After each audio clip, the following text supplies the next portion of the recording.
homies. That's what I thought we were.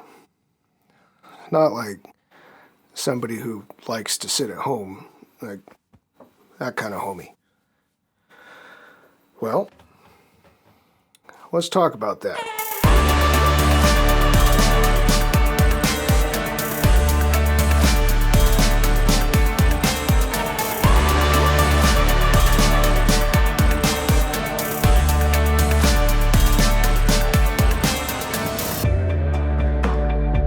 I get a lot of comments on my videos. Good, thoughtful comments, most of them. I do get negative comments as well, but not so often. Usually, though, they're comments that are parallel to the theme of the video. You see, I'm big on time value, and amongst some other things, that means respecting other people's time. So when I create a new video, one of the things I like to do is test it against if I've said those things several times before, because if I have, that's not really respecting other people's time. Because of this, if you look through my back catalog of videos, you'll find that most of them are quite different one from another, even though they do center around the subject of real estate media creation. And that leads to the comments being very different as well. Not just a bunch of guys parroting whatever they've heard wherever. So when I started to get comments across multiple videos that were pretty much the same comment, even though the video content was different, it stuck out. It was noticeable. It was all from one guy, and it was about pricing. This gentleman had done what he calls a deep dive into pricing strategy, and from that, he discovered that my pricing on videos was too cheap. He's a nice guy, and we had some brief conversations about this once I figured out what the hell was going on. And he didn't present anything in a negative light. In fact, the opposite was true. He's somebody who enjoys the real estate tour videos that I put up on YouTube, and in his estimation, the value of those reconciled with both the area in which I live, which is an expensive area, and that I had said in one pricing video that I did way back when that I charge a couple $100 for real estate videos, it didn't jibe with him. You know, it made his spidey sense go a little bit. He's not wrong, by the way, but not entirely right either. And I thought about it a lot. I mean, I'm in business to make money, as are we all. So why doesn't it bother me that I'm only charging that for videos? I think the answer is because I'm making money. And even though he's right in that I could be charging more for the types of videos that I do, I also realize my pricing is what it is because it enables my time value to be consistent. My videos and the time that I put into them enables me to earn the amount of money I want to be making per hour. That wasn't always the case, but it now is. For those tour videos, I can typically shoot them in 20 to 25 minutes and then blow through the edit back in post because I've created habits which allow me to standardize a lot of it.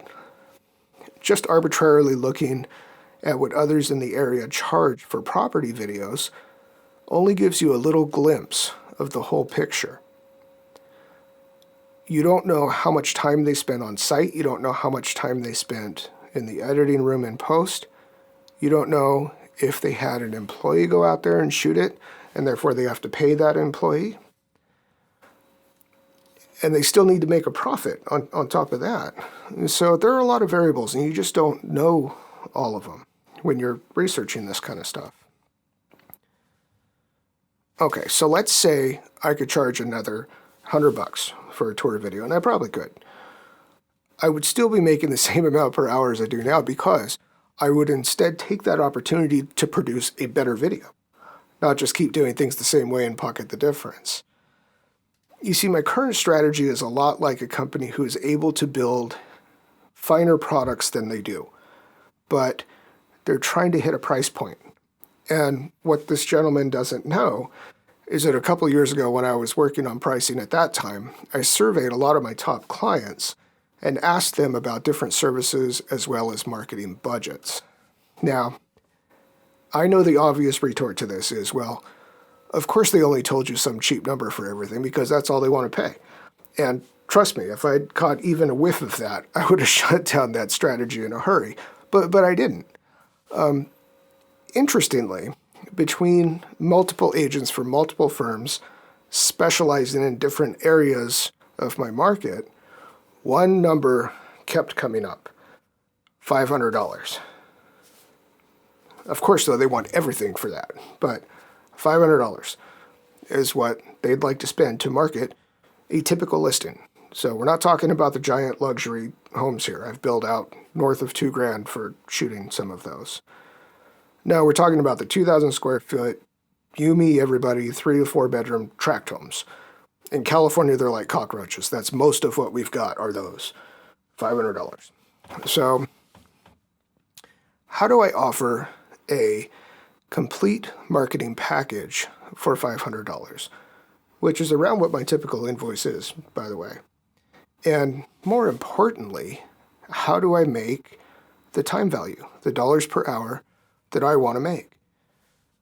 The answer is efficiency, and sometimes the only way to squeeze more blood from that turnip is to cut corners. But which corners do you cut? Because that's important. Every job of mine is rooted, anchored by high-quality stills photography. Every job of yours is, too, if we're talking about the same industry here. Less often will you do the other stuff. The videos, the twilights, the 3D tours, floor plans, etc. You're always doing stills. Your business will live or die by the quality of your stills. So that's not the corner to cut. In fact, the opposite is true. If you want to maximize your invoice value, and stills are the thing that you're doing most often, what should be the most expensive? Stills, right? That's how you make the most money. So let's bring this home. I'm going to lay on you the single most important concept in this video, and that is to keep your world small. The older I get, the smaller my world becomes. The relationships I have are not as plentiful, but they're deep, they're solid. Lean on that. You'll notice that at no time while discussing how I arrived at my pricing strategy did I take into account my competition. You should know what they're charging, but only on a macro level, just to ensure that you're not too out of line, one way or the other. But, making spreadsheets on the minutia of which photographer is charging what in which city, because you never want to gain or retain a client because of your price. You run from that. When someone cheaper comes into town, there they go, right? You want to build clients into friends, and you'll have each other forever. That's why I surveyed my clients, not some chart or online poll. I want to fit their needs, and I can figure out how to do that while still fitting my own. How much per hour do you want to make? What's your time value? How much are your clients willing to pay? The more experienced you become at this craft, the faster you'll be, without even realizing how much faster you are. So don't concern yourself with what everybody else is doing, because when you possess the efficiency that allows you and your client's needs to come together, your world gets smaller. And it's nice. See ya.